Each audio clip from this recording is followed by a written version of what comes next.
Hi everyone, it's Elizabeth here. So today I just want to do a quick video in regards to some relationship advice on the emotional roller coaster that you will go through when you get a divorce. So obviously the severity of the divorce is going to depend upon the health or the healing process and kind of how you will solve your problems and your issues throughout this time of divorce. If this is a mutual divorce where things have been talked through, it's not going to be as tragic as some divorces that are either abusive or other ones that one person is completely blindsided and didn't really see it coming, and all of a sudden, the other party wants to have a divorce. So you're going to go through a lot of emotions, not only in terms of healing from the divorce, but also trying to reintegrate back into a society as a single human being, trying to find new community members to connect with, as well as possibly dating again in the future. So things are going to be a lot different.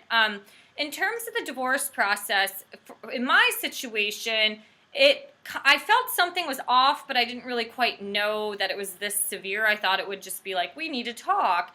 And so I felt like I was kind of blindsided a little bit. And so the first initial stage I went through was shock.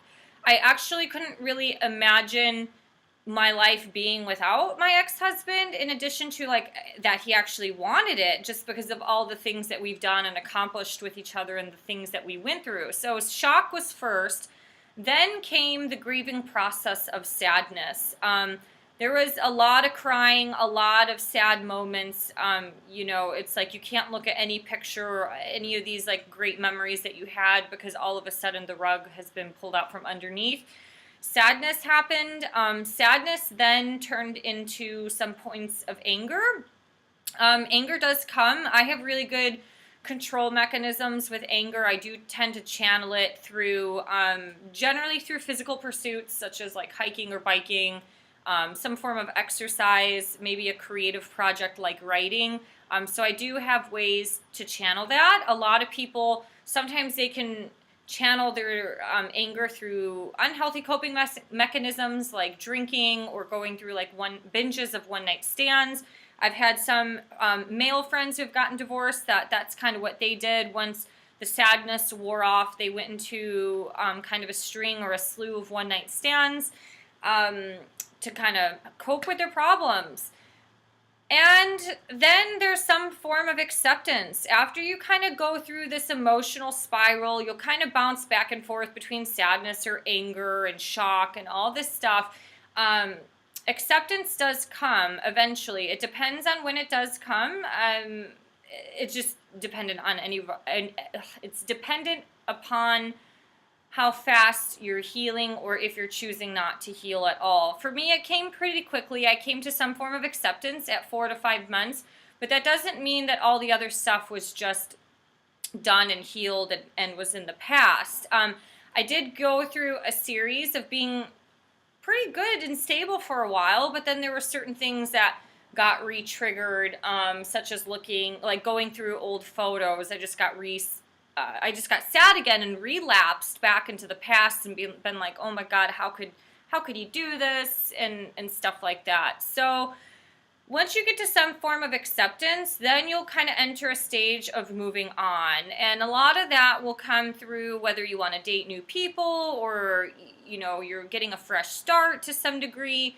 My fresh start kind of happened back in the springtime, but it really happened when I hiked the Camino de Santiago Trail in October, just because that was really the reset button that I was looking for. I was looking for some sort of spiritual adventure that just kind of washed out anything from the past to help me recreate this new identity that I have, not only with myself in terms of certain things like finding rock climbing and, continuing my blog and being a YouTuber. That part's great, but a lot of that had to do with this spiritual growth that I had, this evolution of kind of identifying as a Christian mystic. And that's a really hard thing to come out as, especially living in the Pacific Northwest, where the tech atheism culture runs rampant, and being kind of a Christian out in this part of the country. It's kind of like being an alien.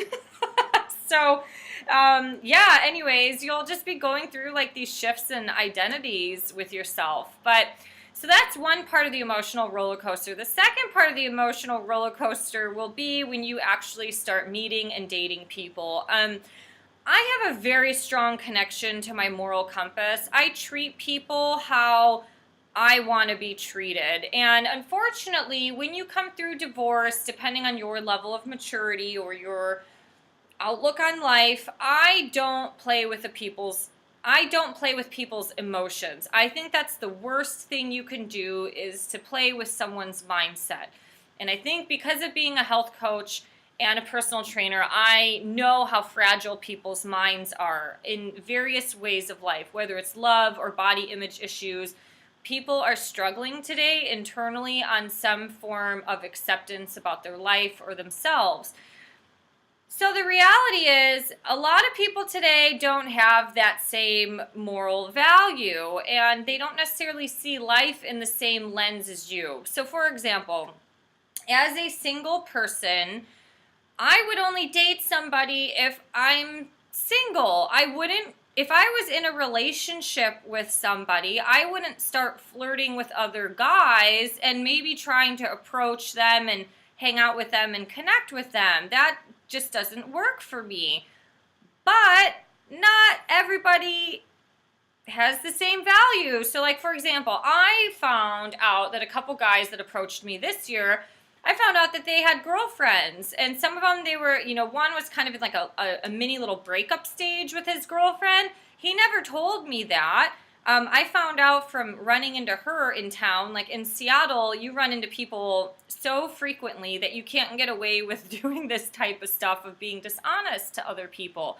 And that set me into a completely, like, I had anxiety. It triggered a panic attack, and the reason why it did that was because it's like I just opened up to this person about going through the divorce, and we both agreed that playing with people's emotions are horrible, and they still kept that really big secret behind my back. Obviously, that was something, I communicated that I'm a strictly monogamous human being, and obviously he wasn't reciprocal in that type of standard. And the one silver lining of the situation is that the trigger wounds that he triggered for me, which were kind of like rejection and some forms of abandonment, there's a whole long story behind there. It actually helped me heal. So it was part of my healing process, although I was then sent into another emotional roller coaster because I just got over my marriage and getting over my husband. And when you open up to that to somebody, you think that they would have some form of respect to understand where you are at in your stage of life and to be empathetic enough to understand your emotions. But the reality is, we're living in such a self-centered environment that he didn't really give a shit, to be honest. Or if he did care, he was really trying to keep his other side of his life covert, just so the same fact that he could try to maybe have a chance with me without being open and honest about that. And that comes from a very self-centered standpoint. And so when you go through these emotional roller coasters, you will start to get a better grasp and sensation on your standards and what you will accept and not accept in your life. My standards at the beginning of 2018 were a little bit more lenient, and they still are. We're human. It depends on the severity of the mistake. It's like second chances, sure, depending on the severity of the mistake. Like, oops, we miscommunicated about this meetup. Okay, like completely blowing somebody off or having a girlfriend, like absolutely not. But the thing is, you'll all of a sudden be healed from maybe your marriage or your divorce or whatever, the abuse that your spouse had toward you. And then all of a sudden you meet people along the way who will reopen the can of worms. And that can be very damaging and detrimental if you don't know how to handle these situations. So whenever stuff like this happens, I either, book a counseling session, or I'll go and do something healthy in terms of, I try to do more energetic work, like massage therapy or acupuncture is very soothing and healing for me. That keeps my emotions controlled. And then, trying to channel that energy through other means like rock climbing gives me a lot of self-confidence, and it gives me a lot of self-fulfillment in my life. So I really like that. So if your wounds do get re-triggered, don't look at it as you're reverting backwards. Take a silver lining perspective that this is being triggered to see how you handle it. And maybe this sore or this wound is getting reopened for the betterment of your healing process, to really, really look and heal that situation. But don't go into things expecting that people have the same points of view about your feelings, or, if you have a moral compass in this situation, the other person might not be reciprocal on that same sort of desire or that moral compass. A lot of people don't care, and they want what's best for them. And so to some degree, you have to protect yourself and your emotions. So these are just some thoughts that I have about the emotional roller coaster that you'll go through when you go through a divorce or a really bad breakup. If you have any questions or comments, please feel free to ask or write them below. Please subscribe to this channel. Help me build this. I do all of this for free. I'm not making any money off of YouTube, so feel free to support me if you can just by subscribing to this channel. Thank you so much. Have a great day. Bye.